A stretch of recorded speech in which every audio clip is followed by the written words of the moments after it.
अडसूड देखील आग्रही आहेत ते उमेदवारी अर्ज दाखल करण्यात. अडसूड जर निवडणुकीमध्ये उभे राहिले किंवा अपक्ष उभे राहिले तर तुम्ही त्यांना पाठिंबा देणार? मला वाटतं सगळे जे मोठे नेते आहेत त्यांनी एकत्र व्हावं, एकत्रित होऊन ही निवडणूक पाहिली पाहिजे. आपल्यापेक्षा ज्याला पाळणं आहे ते टार्गेट खरं लक्षात घेऊन आपण समोर गेलो पाहिजे.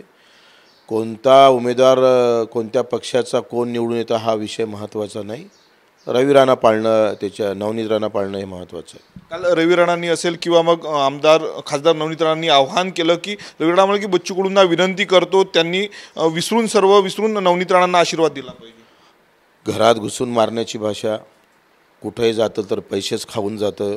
आता दाखवू ना पैशात दम आहे का आमच्या प्रामाणिकपणे.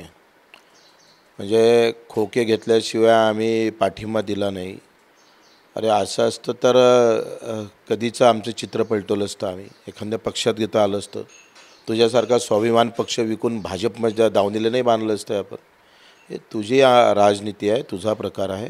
इमानदारीनं राहू आणि इमानदारीनं काम करू. जे काही आम्ही गुवाहाटीला गेलो असेल त्या दिव्यांग मंत्रालयाचा शब्द दिला म्हणून गेला बच्चू कडू. तो शब्द जर शिंदे साहेबांना दिला नसता तर पाऊलही आम्ही तिकडे टाकलं नसतं.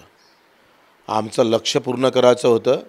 आम्ही ज्याच्यासाठी लढत होतो आहे, ज्या दिव्यांगासाठी, त्या दिव्यांगाचं पुन्हा आनंदाचं स्वप्न त्यांना ते क्षण त्यांच्यासमोर मांडायचे होते.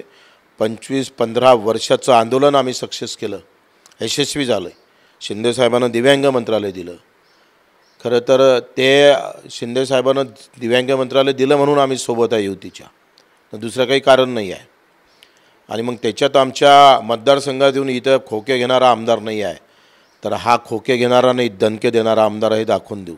भाऊ, भाजपचे काल नेते पदाधिकारी सोबत दिसले नवनीत राणांच्या, रवी राणांच्या. निवडणुकीत ते प्रचार करते ते ना, त्यांनी काय करावं नाही करावं, किती लाचारी पत्करावी कार्यकर्ता म्हणून. पक्ष जेव्हा कार्यकर्त्याचा विचार करत नाही तेव्हा कार्यकर्त्यांनी पक्षाचा विचार काही क्षणापुरता करू नये. तसंही 400 के पार आहे, त्याच्यानं एक सीट गेली तर काही फरक पडणार नाही. 300 खासदार आले तरी सत्ता बसतंच मोदी साहेबाची. तर एक दिन लावा, हा अतिरेक थांबवा.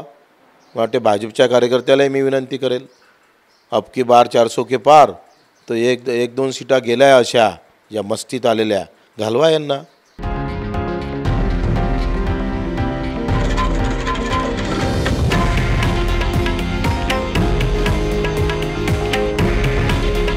हे आहे देशातील नंबर 1 न्यूज नेटवर्क आणि आपण पाहत आहात TV9 मराठी.